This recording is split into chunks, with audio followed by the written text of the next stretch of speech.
có những gương mặt ta chỉ cần nhìn một lần đã cảm thấy bất an. Không phải vì họ dữ tợn, cũng chẳng phải vì họ xấu xí, mà vì nét mặt ấy toát lên một thứ gì đó khó gọi tên. Một luồng khí lạnh, một sự sắc bén ẩn sau nụ cười, một đôi mắt biết che giấu quá nhiều điều. Khuôn mặt không chỉ là tấm gương phản chiếu tuổi tác, mà còn là tấm bản đồ khắc ghi tâm tính một đời người. Có những người càng nhìn lâu, ta càng cảm thấy lòng mình chùng xuống, như thể trước mặt là một vực sâu hun hút, chẳng biết đâu là đấy. Người sống lương thiện, gương mặt dịu dàng như ánh nắng mai, đôi mắt biết lắng nghe, lời nói biết chở che. Còn kẻ mang tâm ác, dẫu có che đậy đến đâu, thời gian cũng sẽ phơi bày lên từng đường nét trên gương mặt họ. Đôi mắt gian tà, nụ cười nửa vời, khóe môi không giấu nổi những mưu mô. Tất cả đều là dấu hiệu cho thấy một tâm hồn đã vẩn đục. Bạn có bao giờ gặp ai đó khiến mình rùng mình chỉ bằng một ánh nhìn chưa? Họ có thể mang một trong 5 đặc điểm trên khuôn mặt của người sống ác mà hôm nay tôi muốn chia sẻ. Nếu biết sớm, bạn sẽ hiểu ai là người nên giữ khoảng cách, ai là người không nên tin tưởng quá nhiều. Hãy cùng tôi bước vào hành trình quan sát con người qua từng nét tướng, để hiểu rằng tâm sinh tướng và lòng người chưa bao giờ là một bí ẩn hoàn toàn khép kín. Một là người có ánh mắt gian tà. Có câu nói rằng đôi mắt là cửa sổ tâm hồn, tâm thế nào mắt thế ấy. Một người ngay thẳng trong lòng thanh thản, đôi mắt cũng bình hòa, tĩnh lặng như mặt hồ phẳng lặng dưới ánh trăng. Một người mang tâm gian trá, dối lừa, đôi mắt chẳng bao giờ yên, lúc nào cũng láo liên, sắc bén như lưỡi dao, giấu trong tay áo. Người có tâm địa bất chính, ánh mắt không bao giờ dám nhìn thẳng. Họ thường liếc ngang liếc dọc hoặc tránh né ánh mắt của người đối diện. Bởi lẽ ánh mắt chính là tấm gương phản chiếu nội tâm. Kẻ gian tà luôn sợ bị nhìn thấu, bởi vậy mới tìm cách lảng tránh. Họ biết chỉ cần một ánh nhìn trực diện, một người tinh tế có thể nhận ra sự bất thường trong lòng họ. Những người có ánh mắt sắc lẹm như dao, mang theo sự lạnh lùng, nham hiểm, thường là những kẻ đã quen với sự tính toán lợi dụng.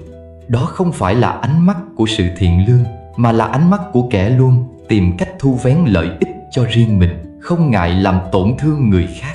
Một ánh nhìn tưởng như vô tri, nhưng lại có thể khiến người đối diện cảm thấy bất an, như có thứ gì đó ẩn giấu sau lớp vỏ bề ngoài mà họ không thể nhìn thấu. Ngược lại, những người ngay thẳng, tâm địa trong sáng, ánh mắt của họ luôn có thần thái rõ ràng, sáng tỏ như dòng nước trong. Khi họ nhìn ai, ánh mắt mang theo sự chân thành bình thản, không hề có vẻ lấm lét hay tránh né. Một người chính trực, họ chẳng có gì phải giấu giếm, cũng chẳng có gì phải e sợ. Vậy nên ánh mắt của họ cũng luôn thẳng thắn, quang minh. Người xưa có câu, người thật thà không nói vòng vo, kẻ gian trá không nhìn ngay thẳng. Sự gian tà không chỉ thể hiện qua lời nói quanh co, mà còn bộc lộ trong ánh mắt láo liên. Một người càng có nhiều tâm cơ, ánh mắt càng phức tạp. Khi đối diện với những người như vậy, bạn có thể cảm nhận được sự khó chịu từ tận sâu bên trong. Đó là ánh mắt của kẻ luôn dò xét, tính toán từng bước đi của người khác, như con thú săn mồi rình rập trong bóng tối. Khi đối diện với những người như vậy, bạn có thể cảm nhận được sự khó chịu từ tận sâu bên trong. Đó là ánh mắt của kẻ luôn dò xét, tính toán từng bước đi của người khác, như con thú săn mồi rình rập trong bóng tối. Trong cuộc sống không khó để bắt gặp những ánh mắt như vậy.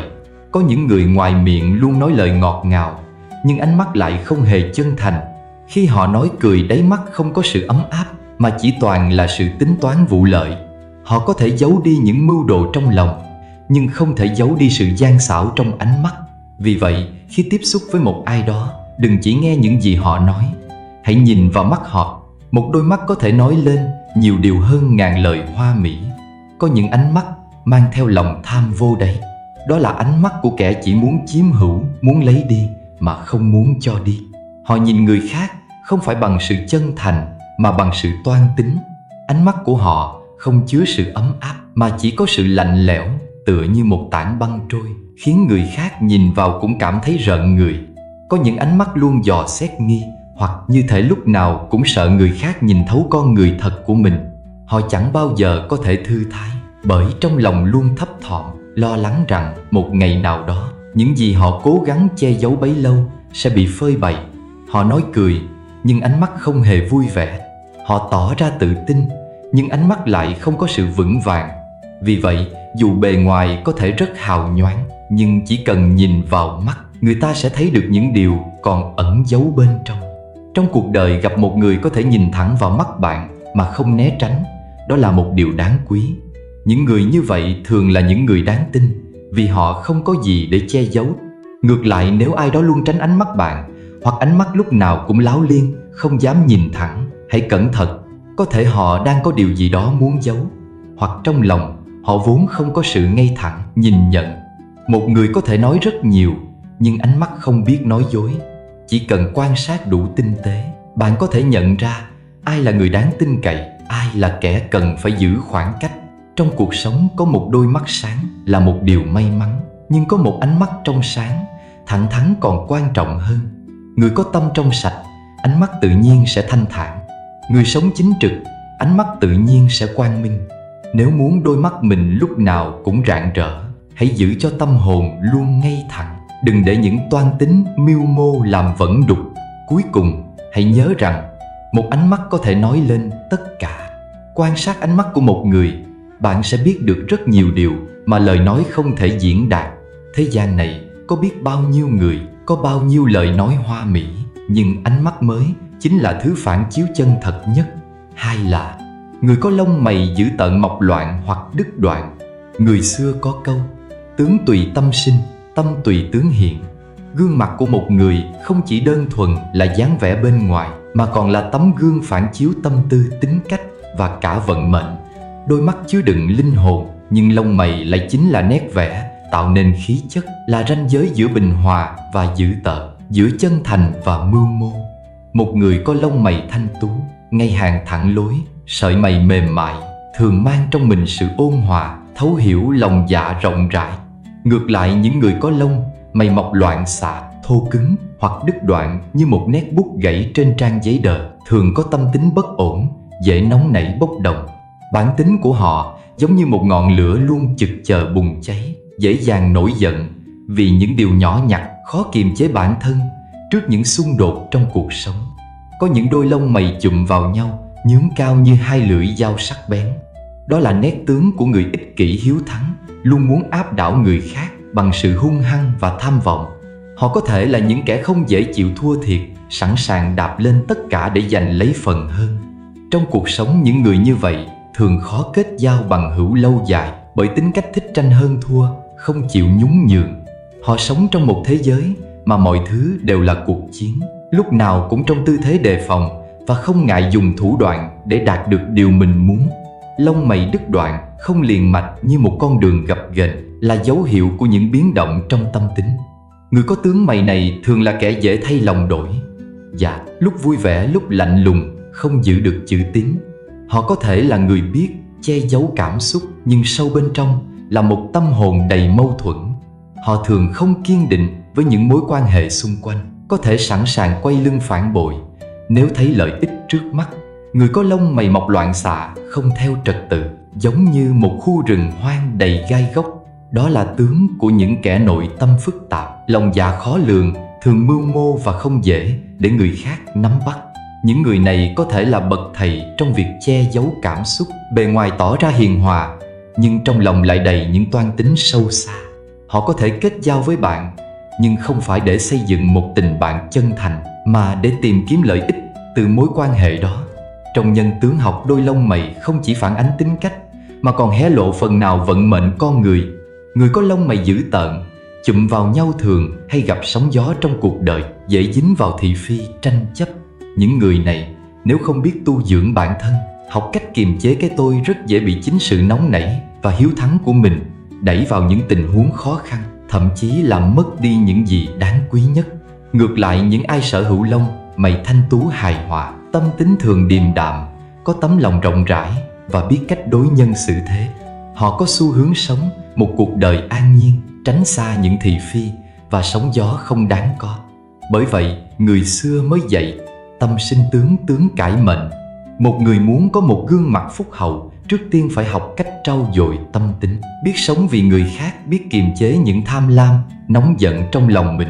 Nhiều người cho rằng số mệnh đã định sẵn từ khi sinh ra, nhưng thực ra tướng mạo cũng có thể thay đổi theo năm tháng. Khi một người sống chân thành, nhân hậu tướng mày, dù có đôi phần sắc sảo cũng dần trở nên hòa ái. Ngược lại, những kẻ nuôi dưỡng lòng tham tâm địa bất chính, dù có sinh ra với đôi lông, mày thanh tú cũng sẽ trở nên sắc lạnh, dữ dằn theo năm tháng. Nhìn một người, đừng chỉ nhìn quần áo họ khoác lên, cũng đừng chỉ nghe những lời hoa mỹ họ nói, mà hãy nhìn sâu vào từng đường nét trên gương mặt, đặc biệt là đôi lông mày và ánh mắt, bởi đó là hai thứ mà con người khó có thể che giấu. Một đôi lông mày bất thường mọc loạn chụm lại như sóng dữ, có thể báo hiệu một con người đầy tâm cơ, không dễ đối phó. Một đôi mắt láo liên, gian tà có thể nói lên bản chất của kẻ luôn tìm cách che đậy những điều không minh bạch trong lòng. Trong cuộc sống, chúng ta không thể lựa chọn gương mặt mình sinh ra, nhưng có thể lựa chọn cách sống để làm đẹp nội tâm. Từ đó tướng mạo cũng theo đó mà đổi thay. Một người lương thiện biết điều, luôn giữ sự bình tâm trong mọi việc, thì dù có tướng dữ cũng dần trở nên hiền hòa. Một kẻ gian trá lòng dạ hẹp hòi, thì dù ban đầu có tướng phúc hậu cũng dần trở nên khó gần lạnh lẽo. Người có lông mày dữ tợn mọc loạn đứt đoạn, nếu biết sửa tâm sửa tính, học cách kiềm chế nóng giận, biết suy xét thiệt hơn, thì vận mệnh cũng sẽ dần thay đổi theo hướng tốt hơn. Bởi vì nhân sinh tại tâm, tâm sáng thì tướng mạo tự khắc dịu dàng, tâm thanh tịnh thì cuộc đời cũng theo đó mà an nhiên. Ba là miệng lệch môi mỏng và hay cười khẩy. Người ta nói đôi mắt là cửa sổ tâm hồn, nhưng đôi môi lại là cánh cửa mở ra bản chất thật sự của con người. Một nụ cười có thể khiến thế giới dịu dàng hơn, nhưng cũng có thể là lưỡi dao sắc ẩn giấu bên trong sự giả dối. Trong nhân tướng học, người có miệng lệch môi mỏng và hay cười khẩy thường không phải là những kẻ thật tâm, mà mang trong mình những nét tính cách đầy toan tính khó lường. Có bao giờ bạn bắt gặp một người luôn nở nụ cười, nhưng lại không mang đến cảm giác ấm áp? Một nụ cười không xuất phát từ sự chân thành mà chỉ là sự nhếch mép hời hợt, mang theo nét mỉa mai, giễu cợt. Đó không còn là nụ cười của niềm vui, mà là dấu hiệu của những kẻ thích chơi đùa với lòng tin của người khác, lấy sự đau khổ của người khác làm trò cười. Những người hay cười khẩy môi mỏng và sắc nhọn thường là những kẻ có tài ăn nói, nhưng lại không dùng lời lẽ để xây dựng hay an ủi người khác. Họ thích dùng ngôn từ như những mũi kim nhọn châm chích vào lòng người, nói lời cay độc mà không mảy may suy nghĩ đến tổn thương mà họ gây ra. Họ có thể là những kẻ giỏi hùng biện, nhưng lời nói lại đầy sắc bén, mỗi câu mỗi chữ như lưỡi dao găm vào trái tim người khác. Môi mỏng từ lâu đã được xem là dấu hiệu của những người khéo ăn khéo nói, nhưng nếu kết hợp với ánh mắt gian xảo và thói quen cười khẩy, đó lại là dấu hiệu của những kẻ không đáng tin cậy. Những người này thường rất giỏi trong việc thao túng lời nói, dùng ngôn từ để đạt được lợi ích riêng. Họ có thể khen ngợi bạn hôm nay, nhưng ngày mai lại sẵn sàng quay lưng, buông những lời khiến bạn tổn thương sâu sắc. Miệng lệch hoặc méo nét tướng của những kẻ gian xảo, thiếu chính trực. Một người ngay thẳng lòng dạ quang minh chính đại thường có khuôn miệng cân đối, nét môi hài hòa, nhưng những kẻ lòng đầy mưu mô tâm không ngay thẳng thường có tướng miệng méo mó nói lời không thật. Khi họ nói, bạn khó có thể biết được đâu là thật, đâu là giả, bởi họ có thể biến trắng thành đen, biến đúng thành sai chỉ bằng một vài câu nói khéo léo. Người có miệng lệch và hay cười khẩy trong cuộc sống thường là những kẻ thích đùa cợt với lòng tin của người khác. Họ có thể giả vờ quan tâm, nhưng thực chất chỉ đang tìm cách khai thác thông tin, lợi dụng điểm yếu của bạn. Họ có thể cười nói vui vẻ trước mặt bạn, nhưng sau lưng lại không ngần ngại hạ thấp danh dự của bạn bằng những lời đồn thổi. Tướng miệng lệch môi mỏng và thói quen cười khẩy cũng thể hiện một người có tâm địa không yên bình, lúc nào cũng mang trong mình sự toan tính.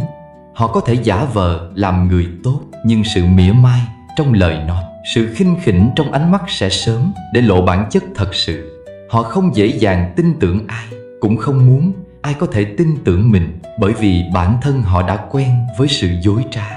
Trong nhân tướng học, những người có miệng lệch và hay cười mỉa mai thường gặp trắc trở trong các mối quan hệ, bởi vì cách nói chuyện của họ khó mà khiến người khác tin tưởng hoàn toàn. Họ có thể thông minh sắc sảo, nhưng lại không có sự chân thành. Trong công việc, họ có thể đạt được thành công nhờ tài ăn nói, nhưng nếu không biết kiểm soát lời lẽ, họ cũng dễ vướng vào thị phi, bị người đời xa lánh.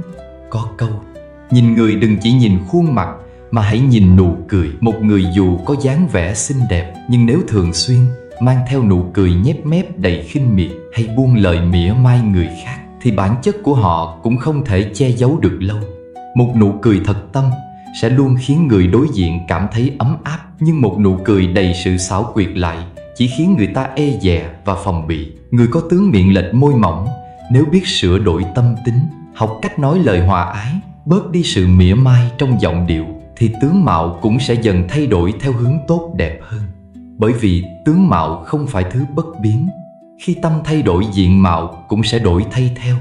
Một người từng có thói quen cười khẩy, nếu biết tu dưỡng bản thân, học cách bao dung, thì nụ cười của họ cũng sẽ dần trở nên chân thành hơn. Trong cuộc đời này, lời nói là thứ có thể tạo ra hạnh phúc, nhưng cũng có thể là thứ giết chết niềm tin của một người. Hãy chọn cách nói lời thiện lương, bởi những gì ta nói ra không chỉ ảnh hưởng đến người khác mà còn phản chiếu chính bản thân mình. Một lời nói cay độc có thể khiến ta hả hê trong chốc lát, nhưng lại gieo vào lòng người khác những vết thương sâu sắc. Hãy nhớ rằng, một nụ cười có thể thay đổi cả một ngày của ai đó, nhưng cũng có thể hủy hoại một trái tim. Vì thế, nếu muốn được người khác tin tưởng và quý mến, hãy học cách dùng nụ cười để sưởi ấm người khác, chứ không phải để khiến họ cảm thấy lạnh lẽo và tổn thương. 4 là người có gò má cao nhọn và không cân đối. Trong nhân tướng học, gò má không chỉ đơn thuần là một đặc điểm trên khuôn mặt mà còn phản ánh tính cách, số mệnh và cách hành xử của một người trong cuộc sống.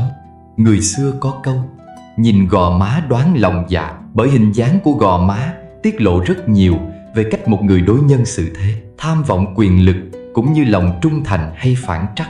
Người có gò má cao nhưng lại nhọn, sắc và lộ xương quá mức, thường gắn với sự cứng cỏi, độc đoán và thích kiểm soát. Họ không dễ bị chi phối bởi người khác, trái lại luôn muốn áp đặt suy nghĩ và quyết định của mình lên những người xung quanh. Ở họ toát ra một nguồn năng lượng mạnh mẽ, nhưng không phải là sự bao dung hay ấm áp, mà là cảm giác áp lực khiến người đối diện dè chừng. Những người này thường có ý chí mạnh mẽ, tự lập và không thích dựa dẫm vào bất cứ ai. Họ có thể rất quyết đoán, nhưng chính sự quyết đoán ấy đôi khi trở thành sự bảo thủ cố chấp, sẵn sàng làm mọi cách để đạt được mục tiêu, bất chấp cảm xúc hay tổn thương của người khác. Họ có thể là những nhà lãnh đạo giỏi, nhưng lại khó có được lòng trung thành tuyệt đối từ cấp dưới, bởi họ thường đặt lợi ích cá nhân lên trên hết, thay vì thực sự quan tâm đến những người xung quanh. Người có gò má nhọn không đầy đặn mà hóp sâu thường là người có tính toán, sống thực dụng và luôn cân nhắc được mất trước khi đưa ra bất kỳ quyết định nào. Họ không hành động theo cảm tính mà luôn suy xét kỹ lưỡng để đảm bảo lợi ích của bản thân. Tuy nhiên, nếu lòng tham trỗi dậy, họ có thể trở nên ích kỷ, sẵn sàng đánh đổi mọi thứ, thậm chí phản bội người thân, bạn bè chỉ để đạt được mục đích. Có một kiểu người luôn khiến người khác cảm thấy bất an khi ở gần, đó là những người có gò má cao nhưng sắc nhọn, kết hợp với ánh mắt gian xảo và nụ cười khẩy đầy ẩn ý. Họ có thể không cần nói quá nhiều, nhưng chỉ cần một cái liếc mắt hay một cái nhếch môi cũng đủ để người khác cảm nhận được sự toan tính và lạnh lùng bên trong. Họ ít khi tin tưởng ai, vì bản thân họ cũng không thật lòng với bất kỳ ai. Trong các mối quan hệ, những người có tướng gò má này thường không dễ dàng thỏa hiệp. Họ có xu hướng thích chi phối đối phương, muốn giữ thế chủ động và không dễ dàng nhường nhịn ai. Khi mâu thuẫn xảy ra, họ có thể dùng lời lẽ sắc bén hoặc những hành động cứng rắn để khiến người khác phải phục tùng. Chính vì vậy, những mối quan hệ của họ thường thiếu đi sự chân thành và bền vững. Không phải ai có gò má cao cũng mang số mệnh cô độc, nhưng nếu gò má nhọn và lộ xương quá mức, đó lại là dấu hiệu của người khó giữ được những mối quan hệ bền lâu. Bởi tính cách quá mạnh mẽ, thích kiểm soát và không dễ thỏa hiệp, họ thường tạo ra khoảng cách với người khác mà không hay biết. Có một câu nói rằng gò má cao số sát phu, ám chỉ những người phụ nữ có tướng mạo này thường gặp trắc trở trong hôn nhân. Điều này không hẳn là mê tín, mà xuất phát từ việc những người có tướng gò má cao, nhọn thường có cá tính mạnh, ít nhẫn nhịn và khó thích nghi với cuộc sống hôn nhân truyền thống. Nếu họ không biết tiết chế, mối quan hệ vợ chồng dễ rơi vào cảnh bất hòa và tranh cãi. Đối với đàn ông, gò má cao nhưng đầy đặn là dấu hiệu của người có chí hướng, có năng lực lãnh đạo và quyết tâm theo đuổi sự nghiệp. Tuy nhiên, nếu gò má quá nhọn và lộ xương, đó lại là dấu hiệu của sự cô độc, khó có được sự giúp đỡ từ người khác, vì họ thường đặt lợi ích cá nhân lên trên tất cả. Họ có thể đạt được thành công, nhưng con đường đi đến thành công ấy thường trải đầy sự cô đơn. Bởi những người đi cùng, họ thường không ở lại lâu. Nhân tướng học không phải là định mệnh bất biến. Người có gò má cao nhọn nhưng biết sống vị tha, rộng lượng, biết cách cân bằng giữa quyền lực và lòng nhân ái, thì vẫn có thể có cuộc sống viên mãn và hạnh phúc. Tướng mạo là sự phản chiếu của tâm tính, và khi tâm thay đổi, diện mạo cũng dần thay đổi theo. Nếu một người có gò má cao nhưng biết kiểm soát tham vọng, biết lắng nghe và thấu hiểu người khác, họ sẽ không còn bị xem là người ích kỷ hay độc đoán. Nếu một người có gò má nhọn nhưng biết sống chân thành, bớt đi sự toan tính, họ sẽ không còn bị nhìn nhận là kẻ phản bội hay vô tình. Cuộc đời không được quyết định bởi một đặc điểm nào trên khuôn mặt, mà chính là do cách chúng ta đối nhân xử thế. Người có thể kiểm soát tham vọng, biết trân trọng những người xung quanh, biết dùng quyền lực để giúp đỡ thay vì áp bức, thì dù có gò má cao đến đâu, họ vẫn có thể trở thành một người đáng tin cậy, được yêu thương và tôn trọng. Vậy nên, nếu bạn có tướng gò má cao, nhọn và lộ xương, đừng vội lo lắng hay mặc định rằng số phận của mình sẽ cô độc. Hãy học cách thay đổi từ tâm, để tướng mạo cũng phản ánh một tâm hồn đẹp, một cuộc sống đầy sự bình an và nhân nghĩa. Bởi vì suy cho cùng, tướng mạo chỉ là lớp vỏ ngoài, còn nhân cách mới là thứ quyết định giá trị của một con người. 5 là da mặt xám xịt, khí sắc u ám. Khuôn mặt của một người không chỉ là bề ngoài, mà còn là tấm gương phản chiếu nội tâm. Người có tâm hồn thanh thản, sống lương thiện, thì gương mặt luôn tươi sáng rạng rỡ. Ngược lại, những ai mang nhiều oán hận, tâm địa bất chính, toan tính thiệt hơn, thì khuôn mặt thường trở nên nặng nề, tối tăm, như bị bao phủ bởi một làn sương mờ u ám. Có bao giờ bạn bắt gặp một người, dù không nói lời nào nhưng chỉ cần nhìn vào sắc diện đã khiến bạn cảm thấy bất an? Đó chính là biểu hiện của khí sắc u ám, dấu hiệu của một tâm hồn nặng trĩu hận thù, lo toan và những suy nghĩ tiêu cực chất chồng. Người có làn da xám xịt, thiếu sức sống thường, không chỉ do thể trạng mà còn đến từ những điều họ cất giấu trong lòng. Khi tâm không an, lòng không thiện, những suy nghĩ u tối sẽ dần ăn mòn vẻ ngoài, làm sắc mặt trở nên trầm xuống, ánh mắt vẫn đục, nụ cười gượng gạo. Đặc biệt nếu trên khuôn mặt có nhiều nếp nhăn sâu, nhất là ở giữa trán hoặc khóe miệng, điều đó cho thấy người ấy thường xuyên sống trong lo toan, mưu tính hoặc chất chứa nhiều cảm xúc tiêu cực. Người có nếp nhăn sâu giữa trán thường là những người hay cau có, toan tính hơn thua, không dễ dàng chấp nhận điều gì bất lợi về mình. Họ có xu hướng kiểm soát mọi thứ và luôn đặt lợi ích cá nhân lên hàng đầu. Nếu khóe miệng cũng có nhiều nếp nhăn kéo xuống, điều đó càng cho thấy họ là người hay bất mãn, thường giữ trong lòng những oán hận không thể buông bỏ. Có những người dù không nói lời nào, nhưng khi bước vào một căn phòng, họ mang theo một nguồn năng lượng nặng nề, khiến bầu không khí như chùng xuống. Đó không phải là điều vô hình, mà là khí sắc của họ đã nói lên tất cả. Nhân tướng học không phải là sự phán xét, mà là lời nhắc nhở. Tướng mạo không phải số mệnh, nhưng nếu một người mang tâm địa xấu xa, sống trong dối trá và toan tính, gương mặt của họ cũng dần dần phản ánh điều đó. Ngược lại, nếu biết buông bỏ hận thù, sống lương thiện và mở lòng với cuộc đời, thì dù có từng mang gương mặt u ám đến đâu, khí sắc cũng sẽ dần thay đổi. Khi tâm sáng, mặt sẽ hiền; khi lòng thiện, mắt sẽ an. Và khi bạn học cách sống bao dung, gương mặt bạn sẽ tự nhiên bừng lên ánh sáng của sự bình yên. Bởi lẽ tướng tùy tâm sinh, tâm đổi thì diện mạo cũng sẽ đổi thay. Khuôn mặt, ánh mắt, lông mày, nụ cười hay khí sắc, tất cả đều là những dấu ấn vô hình phản chiếu nội tâm của một con người. Không phải ngẫu nhiên mà người xưa có câu: tướng do tâm sinh, cảnh tùy tâm chuyển. Một người có ánh mắt láo liên, gian tà, một kẻ hay cười khẩy, môi mỏng sắc bén, hay một người mang nét mặt xám xịt u ám tất cả đều không chỉ đơn thuần là đặc điểm bẩm sinh, mà còn là hệ quả của tâm tính và cách sống mà họ nuôi dưỡng suốt cuộc đời. Người sống ngay thẳng, tâm thiện lành, khí sắc tự nhiên sẽ rạng rỡ, lời nói mang sự chân thành, ánh mắt sáng và trong. Ngược lại, những ai mang tâm địa xấu xa, dối trá, ích kỷ, cả khuôn mặt lẫn cử chỉ đều toát lên sự bất ổn. Dù có cố gắng che giấu cũng khó mà trọn vẹn. bởi tâm không thể giấu lâu trong diện mạo. Nhưng tướng mạo không phải là định mệnh, tâm có thể thay đổi, và khi tâm đổi diện mạo cũng đổi thay. Một người từng có ánh mắt lạnh lùng sắc bén, nhưng biết tu dưỡng lòng nhân ái, ánh nhìn sẽ trở nên hiền hòa. Một kẻ từng mang nét môi cười mỉa mai châm chọc, nhưng học cách buông bỏ oán hận, nét mặt sẽ trở nên thanh thản. Một người từng có sắc khí tối tăm trán nhăn miệng lệch, nhưng nếu biết sống lương thiện, tâm sáng thì vận khí cũng dần cải thiện. Vậy nên, thay vì lo lắng về tướng số, hãy dành thời gian tu dưỡng nội tâm. Người có tâm thiện, tướng tự nhiên sẽ đổi. Người có lòng bao dung, phúc khí tự nhiên sẽ đến. Và khi bạn sống một đời ngay thẳng chân thành, gương mặt bạn sẽ trở thành tấm gương phản chiếu sự an yên và rạng rỡ từ bên trong. Bởi lẽ gương mặt là số phận, nhưng tâm hồn mới là điều quyết định vận mệnh.